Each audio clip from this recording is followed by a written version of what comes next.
오늘 우리 함께 은혜 나눌 하나님의 말씀은 사도행전 8장 우리 5절에서 우리 8절 말씀이 되겠습니다. 빌립이 사마리아 성에 내려가 그리스도를 백성에게 전파하니 무리가 빌립의 말도 듣고 행하는 표적도 보고 한 마음으로 그가 하는 말을 따르더라. 많은 사람에게 붙었던 더러운 귀신들이 소리를 지르며 나가며 또 많은 중풍병자와 못 걷는 사람이 나으니 그 성에 큰 기쁨이 있더라. 우리 예수님의 십자가 고난과 죽음과 부활로 맨 먼저 예루살렘에 우리 최초의 교회가 설립되었습니다. 우리 인류의 모교회입니다. 그런데 오늘 본문 바로 직전에 이 인류 최초의 교회, 이 모교회인 예루살렘 교회가 핍박을 받고 스데반 집사님이 이제 순교하죠. 돌에 맞아서 순교하는데 그 순교를 기점으로 그날부터 예루살렘 교회에 믿는 모든 성도들에게 무서운 핍박이 일어나기 시작하는 거예요. 전부 믿는 사람들은 잡아다 가두고 그 재판에 회부를 하고 유대인으로서의 자격을 박탈하고 하는 이런 일들이 일어나기 시작하는 겁니다. 그래서 예루살렘에 모여서 여기저기서 예배하던 성도들이 일순간에 다 흩어져 버리고 맙니다. 오늘 본문에 보시면은 유대 모든 지방 사마리아로, 사마리아는 유대인들이 이방인이라고, 그 이방인 절반 유대인 절반 이렇게 섞인 데라서 오히려 더 멀리 있는 이방인들보다 더 미워하는 그런 땅이에요. 그 사마리아 모든 땅으로 다 그 성도들이 흩어져 버리고 맙니다. 근데 그 중에 우리 오늘 빌립 집사님의 기사인데, 우리 빌립 집사님은 여러분 잘 아시지만 초대 몇 명 집사예요? 맨 처음 7 집사님. 7 집사님 스데반 집사님을 위시해서 우리 빌립 집사님, 이 7 집사가 세움을 받은 중에 한 사람이 그 빌립 집사님입니다.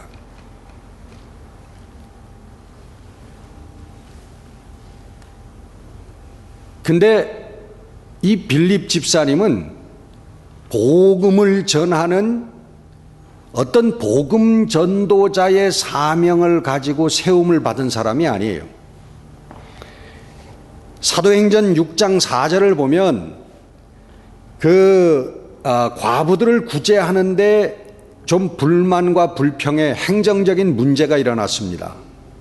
그래서 사도들이 보면은 우리는 말씀 전하는 것, 우리는 기도하는 것, 여기에 우리는 전무할 테니까 그러면은 우리 믿을 만한 사람들을 세워서 이 구제하는 일들을 맡기자. 그래가지고 7 집사님을 선택한 것입니다. 그들을 사도로 세우는 것도 아니고 복음 전도자로 세운 것도 아닙니다.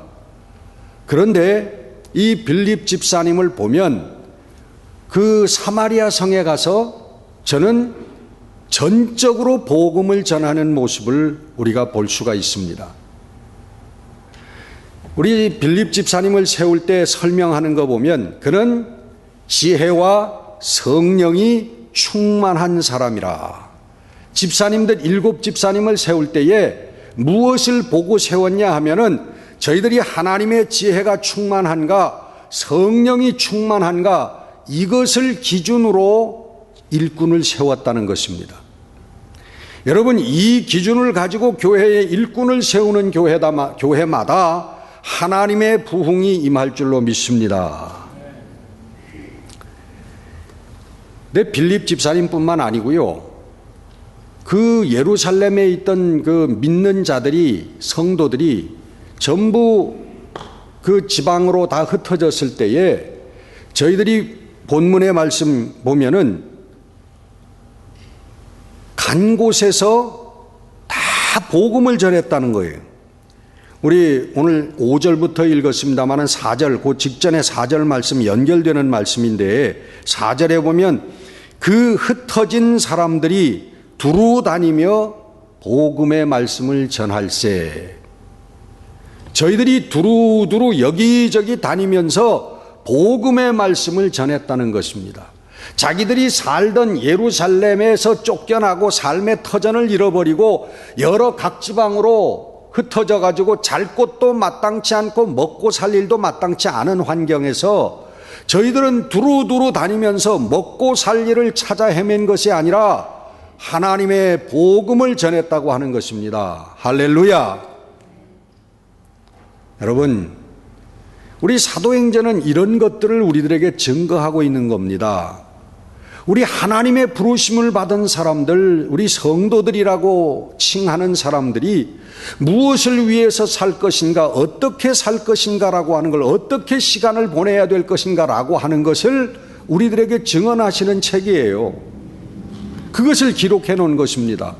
저희들이 때를 얻든지 때를 못 얻든지 환경이 허락을 하든지 환경이 허락을 안 하든지 저희들은 두루두루 다니면서 자기가 있는 그 시점에서 복음을 전했다. 하나님의 말씀을 증거했다고 하는 것입니다.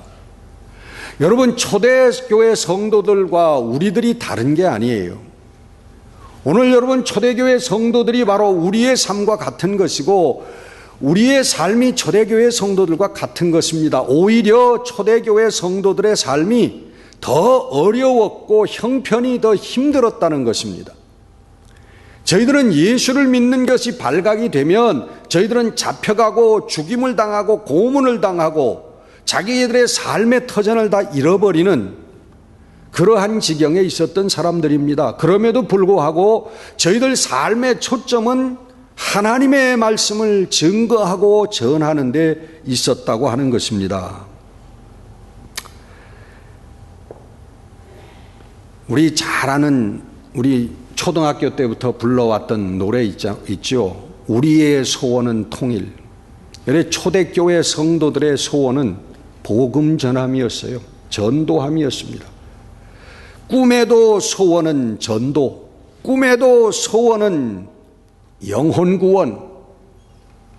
이것이 여러분 성도들의 삶의 초점이고 삶의 최대의 관심사라는 거예요.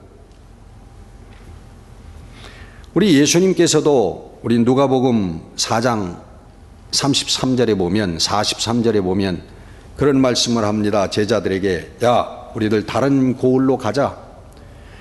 내가 거기 가서도 전도를 해야 되는데 내가 이 일을 위해서 내가 보내심을 받았다. 그렇게 말씀하십니다. 예수님께서 이 땅에 하나님께 보내심을 받아서 여기 와서 사신 것은 하나님의 복음을 전하기 위함이다. 말씀을 전도하기 위함이다. 그렇게 말씀을 하셨습니다.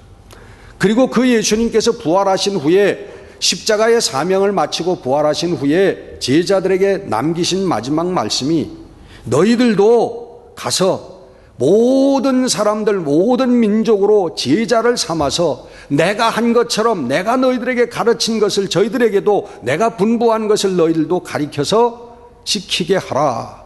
저희들을 제자 삼아라 하는 여러분 이 말씀을 우리들에게 부탁하고 가셨습니다.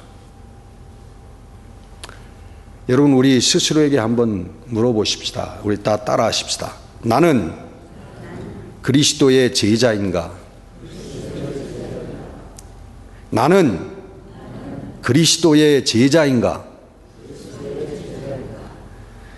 여러분 그래 나는 그리스도의 제자야 라고 여러분 확신 있게 오늘 마음속에서 여러분 대답할 수 있는 사람은 오늘 여러분들 삶의 환경이 어떠하든지 여러분 삶의 현장에서 복음을 전하고 있는 사람인 줄 믿습니다.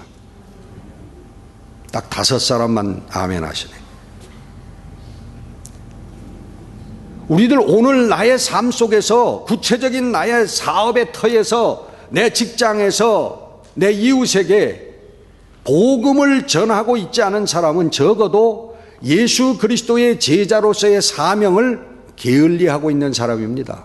직무유기를 하고 있는 사람이란 말이에요.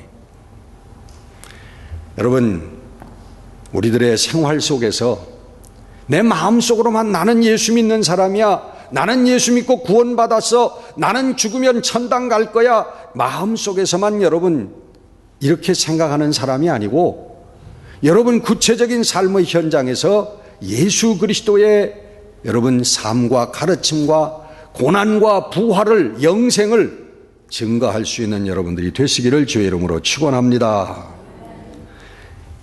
근데 이 복음 전파가, 여러분 삶 속에서 복음 전파가 여러분 쉽지 않죠? 여러분 다 마음속에 그런 원은 요만큼씩 다 있는 거 제가 압니다. 근데 그렇게 되지를 않아요. 나로 하여금 내 삶을 통해서 전도가 되지를 않습니다. 하나님의 복음이 증거되지를 않습니다. 또 왜 그래 왔을까요? 그 대답은 하나밖에 없어요. 그것은 우리가 성령 충만하지 못했기 때문이라는 거예요. 하나님의 영이 충만하게 임하셔서요, 하나님의 영이 우리를 사로잡아 주시면 그 사람의 삶의 초점은 여러분 복음 전파에 가 있게 되는 것입니다. 여러분, 오순절에 마가의 다락방에 모여서 기도하던 120명의 성도들에게 성령이 임했을 때 저희들이 결과적으로 나온 것은, 저희들이 담대히 하나님의 말씀을 전하더라. 저희들이 바람 같은 성령, 불과 같은 성령도 받았고 방언도 받았고 성령의 역사하심, 그리고 정말 그렇게 많은 사람들 앞에서 설교도 못하던 그런 베드로가 일어나서 사람들이 깜짝 놀랄 만한 복음을 전하는 모습, 다 이게 성령의 역사들인데, 그 성령의 역사의 귀결점이 뭐냐 하면 저희들이 담대히 하나님의 말씀을 전하더라. 여러분, 그 위대한 사도 바울이, 많은 사람들의 신앙인의 존경을 받는 사도 바울이 저의 모든 전도의 삶을 마치고 죄인으로 잡혀가서 로마에서 저가 순교를 당했다고 전해지는데, 그의 마지막 행적, 그의 삶의 마지막 구절이 뭡니까? 뭐라고 표현합니까? 저가 이태를 셋집에 유하면서 어떻게? 담대히 하나님의 말씀을 전하더라. 그걸로 사도 바울의 삶의 묘사가 끝나는 것입니다. 제가 그 이후에 얼마나 잘 먹고 잘 살았느냐, 얼마나 부귀영화를 누렸느냐, 그런 얘기 성경에 없습니다. 제가 죄수의 몸으로 셋집에 로마에 가서 재판을 받기 전까지 이태간 유했지만은 그동안에 자기를 찾아오는 모든 사람에게 담대히 하나님의 말씀을 전하더라. 이것이 여러분 사도 바울의 삶이고, 사도 바울을 통한 하나님께서 원하셨던 말씀의 결론입니다. 그리고 그 말씀이 바로 우리들에게 주시는 말씀이에요. 내가 지금 담대히 하나님의 말씀을 전하고 있는 삶을 살고 있느냐? 하나님께서는 우리에게 그것을 묻는 것입니다. 너 주일날 예배 빠지지 않고 대배 꼬박꼬박 잘 참석하느냐? 놀러 가지 않고, 하나님 그런 거 물어보시는 거 아니에요. 너 세상에 나가가지고 그냥 싸우고 이래가면서 돈 많이 벌어가지고 교회에다가 헌금 많이 바치고 있느냐? 하나님께서 그런 거 물어보시는 게 아닙니다. 하나님께서 물어보시는 질문 하나는, 너는 지금 복음을, 예수 그리스도를 통해서 내가 너희들에게 준 복음을, 그것을 이웃들에게 담대히 너는 증거하고 있는 삶을 살고 있느냐? 이 말씀을 우리 하나님께서 우리에게 물어보시는 것입니다. 복음 전파에 복음의 삶을 사는 전제 조건은 성령의 충만함을 입는 것입니다. 여러분, 예수 그리스도의 십자가도 알고 예수님의 가르침도 직접 들었고 예수님의 부활까지 목도했던 제자들에게 예수님께서 그냥 나가지 말고 그 전에 너희들이 세상에 나가서 내 제자의 삶을 살기 이전에 너희들 성령 충만함을 받으라고 하신 거예요. 성령이 오실 때까지 기다리라고 한 거예요. 그래서 오늘도 우리가 기도하는 겁니다. 하나님의 말씀을 묵상하면서 하나님 나도 성령에 충만하게 하옵소서, 하나님 성령에 사로잡히게 하옵소서. 하나님의 영이 우리들에게 와서 내 삶을 붙잡아 주시지 아니하면요 내 정욕을 이길 수가 없습니다. 내가 예수도 알고 예수님의 가르침도 달달달달 알고 내가 예수님을 내 구세주로 고백하지만 내 육신의 정욕을 이길 수가 없는 거예요. 세상의 탐심을 내가 이길 수가 없는 거예요. 내 이기심을 버릴 수가 없는 거예요. 오직 여러분 성령의 충만함을 받을 때, 하나님의 영에 사로잡힐 때에만 여러분 우리가 복음의 삶을 살게 되어지는 줄 믿습니다. 이번에도 제가 지난번에 서울 나갔을 때 지하철을 타고 가는데 양 저쪽에서부터 쫙 걸어가면서 예수를 믿어라, 주 예수를 믿어라 하면서 쫙 지나가. 여기 뭐 띠를 하나 띄고 있는데 순간적으로 딱 보니까 얼굴도 제대로 못 봐서 그냥 휙 지나가더라고요. 첫째는 제가 느낀 게 아이 참 대단하다.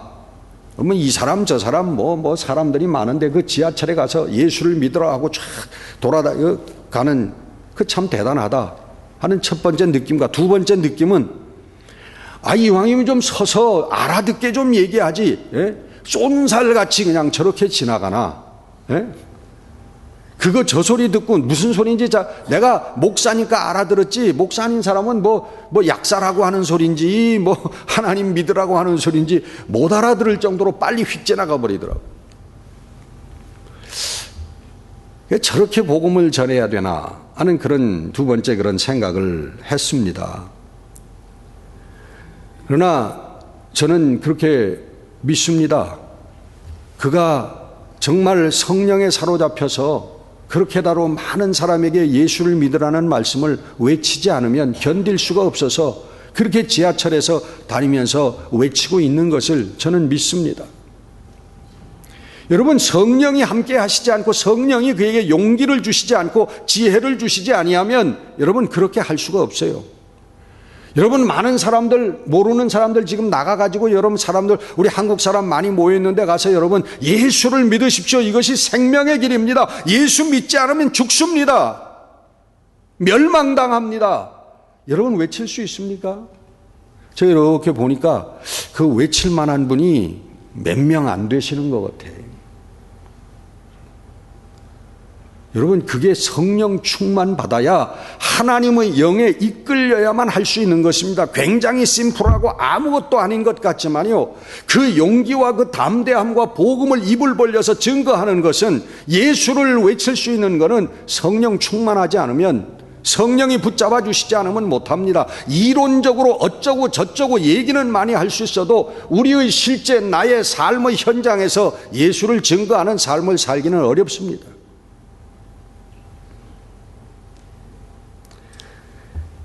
성령 충만 받으면요, 여러분 우리 속에 뭐가 일어나냐 하면은 하나님을, 이 세상을 사랑하는 것보다 하나님을 사랑하는 마음이 더 커지는 거예요. 그것을 점점 누르게 되는 겁니다. 돈, 명예, 쾌락, 건강, 장수, 부귀, 영화, 여러분 우리 세상에서 추구하는 그런 것들보다 하나님을 사랑하는, 예수 그리스도 믿어 생명 얻고 하나님의 영생의 면류관을 받아야 된다, 하나님 나라에 가야 된다, 이 마음이요, 그 세상을 사랑하는 마음을 점점 누르게 되는 거예요. 그래가지고 복음을 전하는 삶을 살게 된다는 것입니다. 우리 가치관이 변한다는 거예요. 가치관의 순서가 변하는 거예요. 성령 충만 받으면 그 받기 이전에 여러분 뭡니까? 우리 인생의 프라이어티 넘버가 있어요. 프라이어티 넘버 1, 예? 나. 프라이어티 넘버 1, 우선순위 2번, 두 번째는 뭐냐면 내 아들, 세 번째 건강, 네 번째 뭐 사업, 뭐 돈, 아마 한 6번째, 7번째나 하나님일 거예요.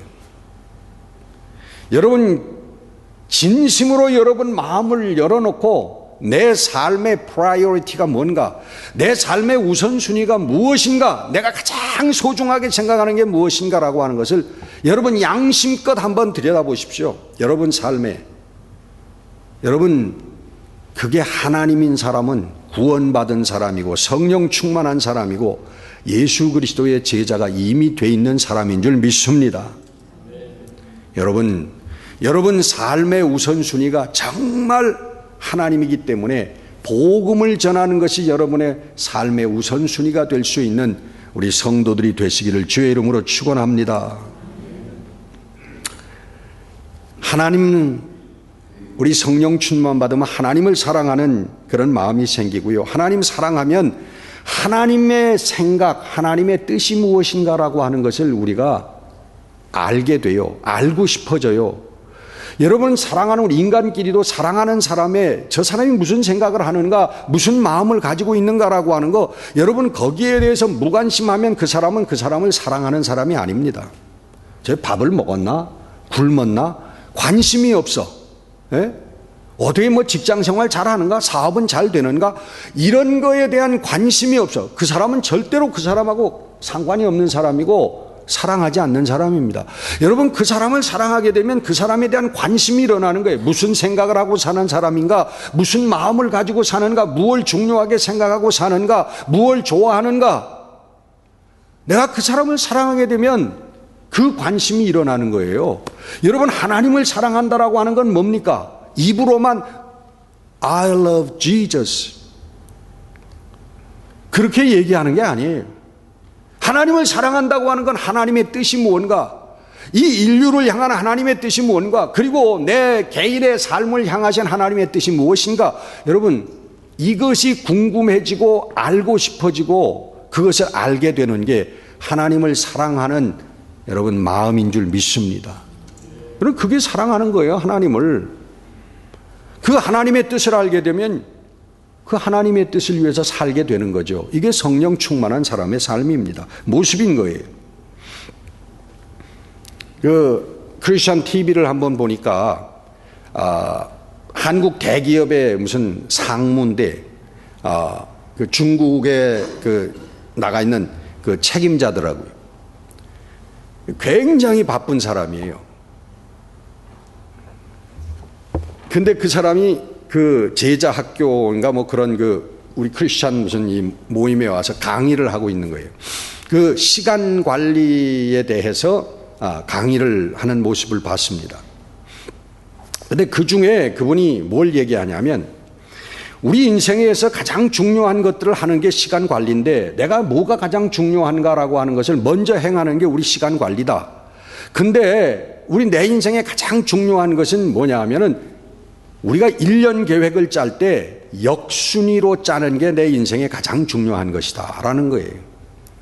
1년의 스케줄을 여러분 펴놓고 1년 360일을 보면서 6월 14일은 내가 무엇을 할 것이냐라고 가장 중요한 일은 거기에 미리 적어 놓는다는 거예요. 10월 1일은 내가 뭘 할 것이냐, 내가 요 날은 내 사업을 오픈하는 날이다. 예? 우리 6월 14일이 사업을 내가 오픈하는 날이다. 그렇게 적어 놓으면 여러분 아무리 다른 중요한 일이 있어도 그 날에는 날짜를 안 잡는 거라는 거예요. 그렇잖아요, 여러분. 그죠? 우리 1년 스케줄을 보면서 가장 중요한 날들을 미리 적어 놓지 않습니까? 그 역 스케줄을 짠다고 그래요. 리버스 스케줄이라고. 예? 우리가 1월 1일부터 무엇을 할 것인가라고 적어가는 게 아니라 거꾸로 중요한 것들을 딱 적어놓고 맞춰나가는 거란 말이에요.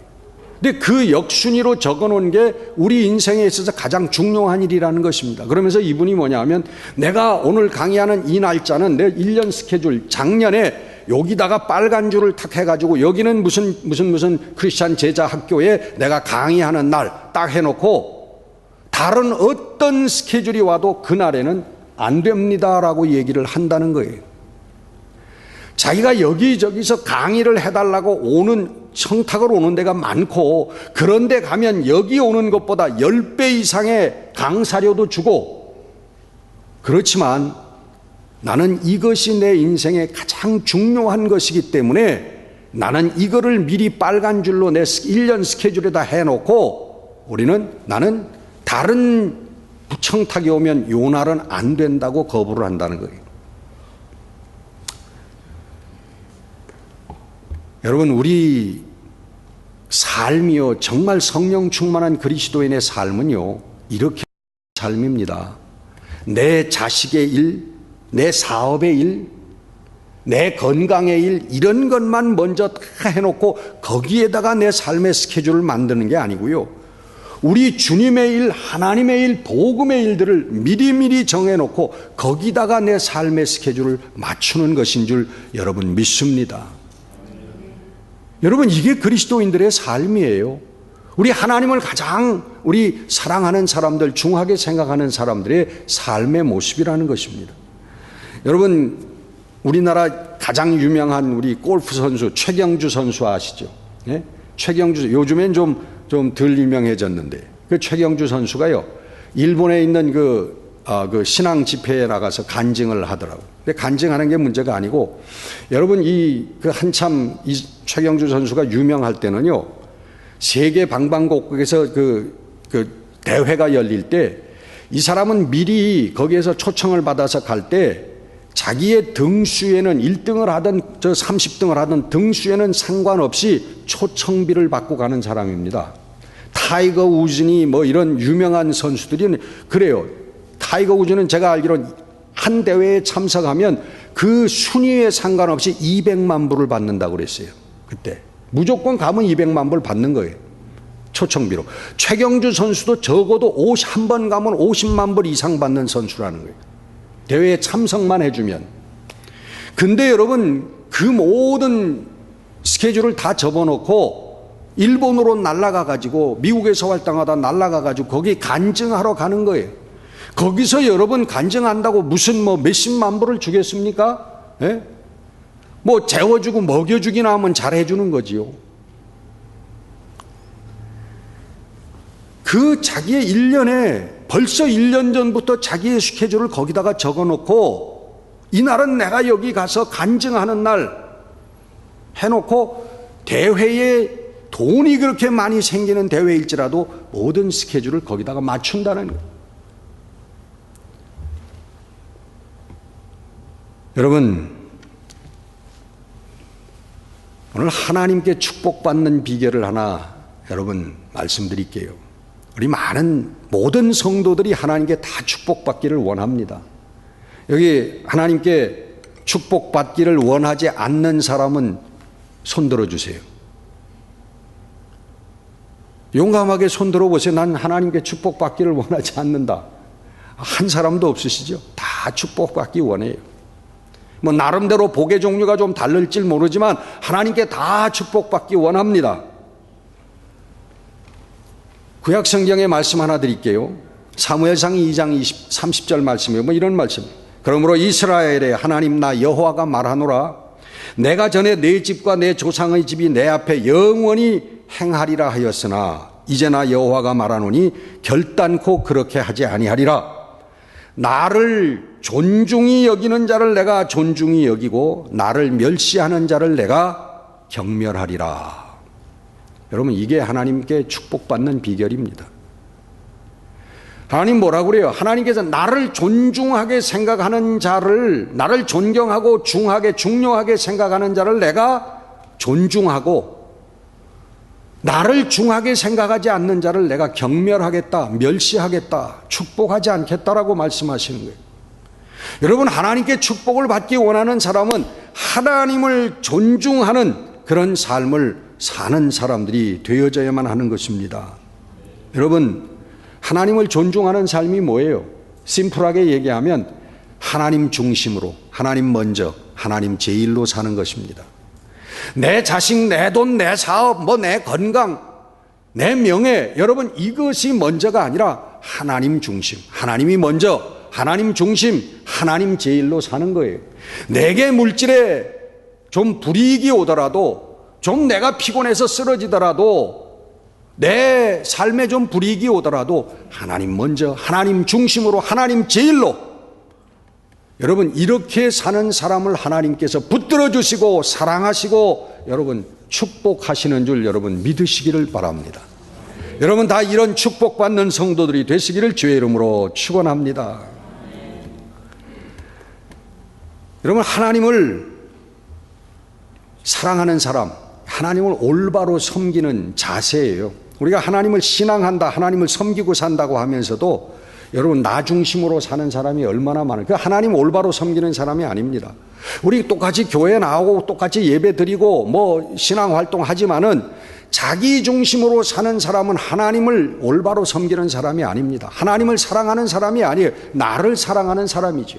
내 삶을 사랑하는 사람입니다. 내 자식만을 알고 내 돈만을 알고 내 사업만을 알고 내 명예만을 아는 사람, 내 쾌락만을 추구하는 사람이에요. 그 다음 하나님이에요. 하나님 그걸 날 도와주시면 하나님이고 도와주시지 않으면 하나님이 아니에요. 여러분, 이것이 무슨 신앙입니까? 여러분, 우리가 찬양을 중요하게 여기는 것은 이걸 하나님을 높임, 하나님 중심으로, 하나님 먼저, 우리 하나님 제일로 하는 찬양이 하나님을 높이는 것이기 때문에 여러분 우리가 찬양을 중요하게 생각합니다. 찬양하면서 얼마나 은혜가 되는지 몰라요. 찬양을 들으면서 얼마나 은혜가 됩니까? 근데 문제는 우리 입으로만 찬양을 한다는 거죠. 하나님께서 원하시는 찬양은 입으로만 하는 찬양이 아니라 우리 삶의 찬양이라는 거예요. 우리 생활 속에서 하나님께 드리는 찬양입니다. 하나님께 생활로 드리는 찬양이 뭐예요? 하나님께 생활로 드리는 삶의 찬양이 뭡니까? 그게 하나님 먼저, 하나님 중심으로, 하나님 제일로 사는 우리들의 생활이라고 하는 것입니다. 여러분, 야곱이 광야에서 내일 일을 알지 못합니다. 깜깜한 광야에서 돌베개를 자고 자다가 하나님의 환상, 천사들의 환상을 보고 일어나서 여기도 하나님이 계시구나. 자기가 베었던 돌베개를 세워놓고 거기다 기름을 붓고 그 앞에 무릎을 꿇고 하나님께 기도합니다. 여러분, 이것이 우리들의 신앙이, 하나님께서 기뻐하시는 신앙이에요. 광야에서든지 집에서든지 나와 함께 하시는 하나님, 나의 삶을 인도하시는 하나님, 나의 삶을 축복하시기를 원하는 하나님, 나의 삶을 통하여 하나님 영광이 드러나기를 원하시는 그 하나님께 우리가 무릎 꿇고 기름을 붓고, 하나님, 이 자리에 함께 하시는 하나님, 나를 붙잡아 주옵소서. 나의 삶을 통하여 하나님 영광을 거두어 주시옵소서. 여러분, 이게 우리들의 신앙이.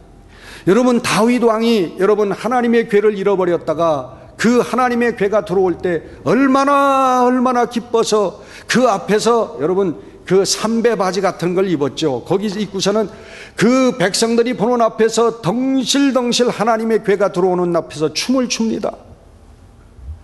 그의 아내 미갈이 바라보면서 왕이라고 하는 자가, 백성의 지도자라고 하는 자가 저렇게 아랫도리가 비추는 것도 모르고 저렇게 채신머리 없이 춤을 추는구나 하고 자기의 남편, 자기의 왕을 경멸하는 그런 장면이, 그런 구절이 나옵니다. 그러나 그런 거 개의치 않았어요. 다윗 왕은 그런 걸 개의치 않았어요. 그 하나님만을 바라보고 하나님의 영광만을 위하여 기뻐하고 춤을 추는 그 다윗의 신앙, 여러분, 이것이 하나님이 원하시는 신앙이고, 이런 신앙을 가진 자가 하나님의 역사를 일으키고 하나님의 사랑을 받고 하나님의 축복을 받는 자라고 하는 것입니다. 이럴 때 여러분, 사마리아 성에 큰 기쁨이 있었습니다. 오늘 본문 마지막에 우리가 그 성에 큰 기쁨이 있더라.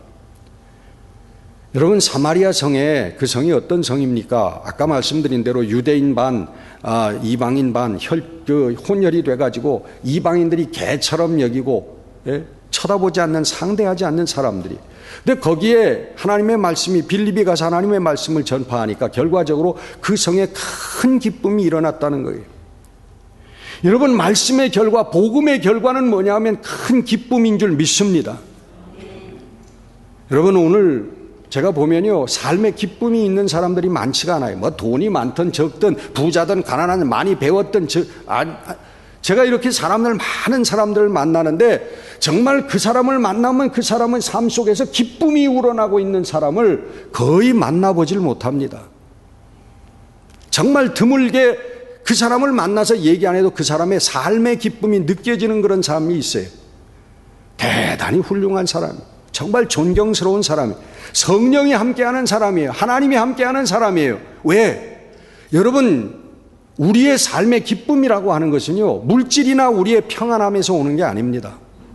우리 육신의 삶의 평안함에서 오는 게 아니에요. 여러분, 돈도 벌어보셨잖아요. 그 돈이 여러분 영속적인 기쁨을 여러분 주던가요? 절대로 여러분 물질이 우리에게 그 기쁨을 주지 못합니다. 순간적으로 많은 돈을 벌었을 때 순간적으로 며칠 동안 기뻐할 수는 있지만 그와 더불어서 더 큰 근심이 우리들에게 오는 거예요. 세상의 것은 언제나 찰나적인 기쁨과 오랜 고통을 우리들에게 주는 것입니다. 우리의 여러분 참된 우리의 삶의 기쁨은 우리의 영에서 우러나는 거예요. 내 영혼이 기쁠 때 내 삶이 기쁜 거예요, 여러분. 여러분, 내 영이 어떻게 기뻐집니까?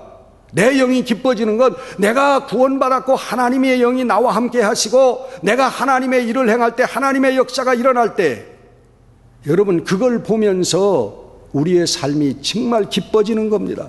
이 세상의 그 어떤 것보다도 기뻐지는 거예요.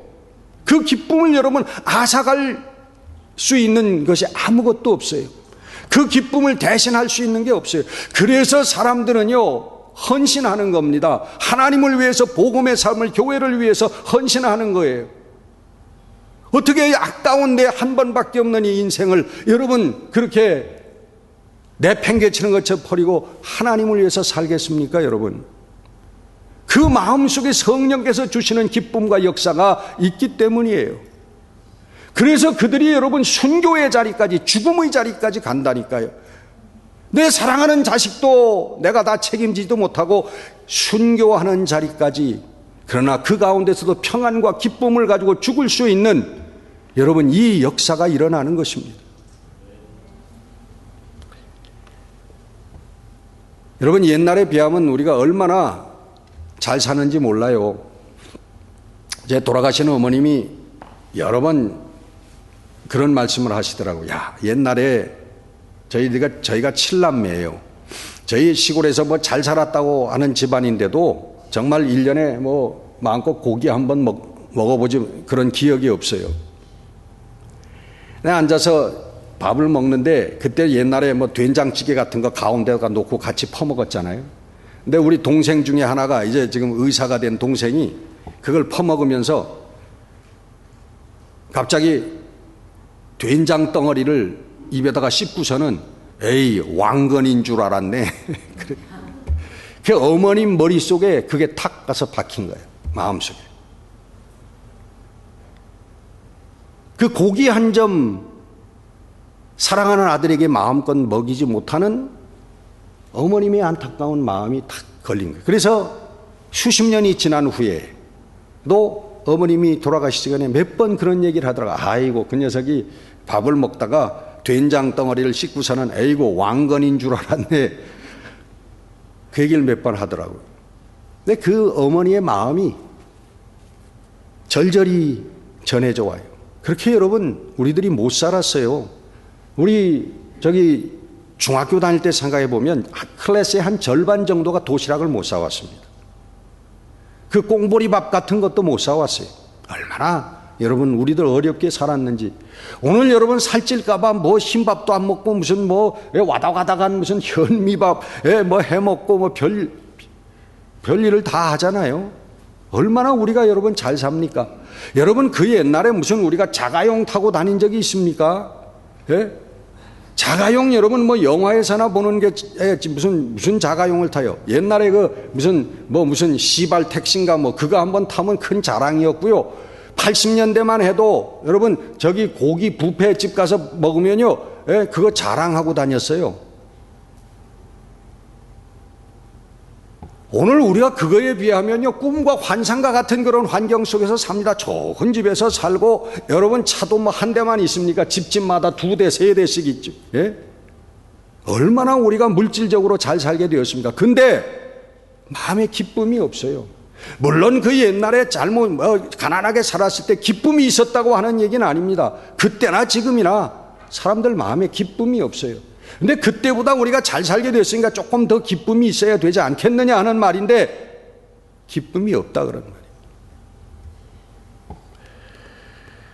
여러분 오늘 본문에 그 성에 큰 기쁨이 있었다라고 하는 걸 두 가지로 말하고 있습니다. 첫 번째는 빌립이 가서 복음을 전해서 그 복음을 듣고 기뻐했다고 하는 것이고, 두 번째는 표적을 보고 기뻐했다고 하는 거예요. 여러분, 복음을 들고 복음과 표적, 여러분, 우리가 온전히 믿으면 하나님의 성령의 나타나심과 능력이 드러나는 줄 믿습니다.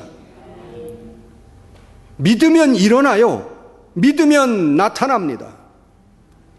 빌립이 여러분 순전한 믿음을 가지고 복음을 전할 때 복음에 수반되어지는 기적들이 일어난 거예요. 거기 뭐라고 되어 있습니까? 여러분, 말 못하는 자가 말을 하게 됐고 안진뱅이가 일어났다고 얘기를 합니다. 귀신이 쫓겨나가, 여러 사람에게 붙어 있었던 귀신이 쫓겨나갔다고 얘기합니다. 저희들 심령이 깨끗해졌다고, 하나님 보시기에 아름다워졌다고 하는 것이죠. 여러분, 이런 성령의 역사가 우리의 삶에 일어날 때 여러분, 우리들 마음속에 어디서 오는지도 모르는 세상과 이 세상의 어떤 것하고도 바꿀 수 없는 큰 기쁨이 우리의 삶에 일어나게 되는 줄로 믿습니다. 이 기쁨의 삶을 통해서 하나님께 영광을 돌리게 되는 거예요. 저는 지금도 참 기쁨으로 기억하는 그 역사 중에 하나가, 제가 여러분에게 한 말씀드린 적이 있을 거예요. 제가 서울 화양교회 감리교회 나가서 부흥회를 인도할 때에, 그때 두 번째 날, 첫 번째 날 좀 죽을 쓰고 두 번째 날 전하려고 할 때 저기 2층에 구석에 앉아 있는 은별인가 한 4살 그런 여자아이가 그 탈장 때문에 감사 수술 받는다고 하나님께 그래도 부흥에 감사 헌금을 했더라고. 그래서 담임 목사님이 위해서 기도해달라고 그래서 헌금 기도와 함께 손을 들어 그 은별이의 그 부모에게 저쪽에 앉아 있는데 그 아이를 위해서 손을 들어 기도하는데 성령께서 강하게 역사하시더라고. 성령께서 임재하셔요. 성령께서 임재하시면 고쳐주시고 나았다고 하는 증거입니다. 그래서 제가 기도를 마치고 거기에서 선포했어요. 은별이 하나님께서 고쳐주셨습니다. 할렐루야. 할렐루야. 남의 일이라고. 제가 남입니까, 여러분? 그리고 선포하고 잊어버렸죠. 잊어버리고 설교했어요. 설교하기도 다 끝나기도 전에 그 움직이지도 못한 아이가 일어나서 뛰어다니는 거예요. 그래서 그 끝난 다음에 그 교회에 있던 닥터가 와가지고, 목사님, 우리는 뭘 먹고 삽니까? 예? 제가 무슨 얘기인가 했더니, 그 치유의 역사가 일어났다고. 그래서 참 은혜로운 그런 집회를, 제 설교보다도 그것만 봐도 얼마나 교인들이 은혜 받습니까? 그죠? 여러분, 성령의 역사 가운데 여러분, 그런 역사가 일어나는 줄 믿습니다. 우리 순전한 믿음으로 하나님 앞에 헌신할 때 여러분, 하나님께서 그 위에 모든 것을 더하시리라고 하신 말씀, 여러분이 순서가 있는 거예요. 순서. 우리는 자꾸만 물질, 돈, 이런 건강, 이런 것만 먼저 찾지만은 우리가 하나님 앞에 헌신할 때, 복음의 삶을 살 때 나머지는 하나님께서 모든 것을 책임져 주신다고 하는 것입니다. 여러분, 이게 영육 간에 우리 그리스도인의 승리가 일어나는 삶의 순서예요. 여러분, 하나님이 원하시는 복음의 삶을 사는 여러분들이 되시기를 바랍니다. 여러분이 복음의 삶을 살 때 우리의 삶에 하나님의 생명, 하나님의 기쁨이 충만하게 넘치게 되는 줄로 믿습니다. 기도하겠습니다.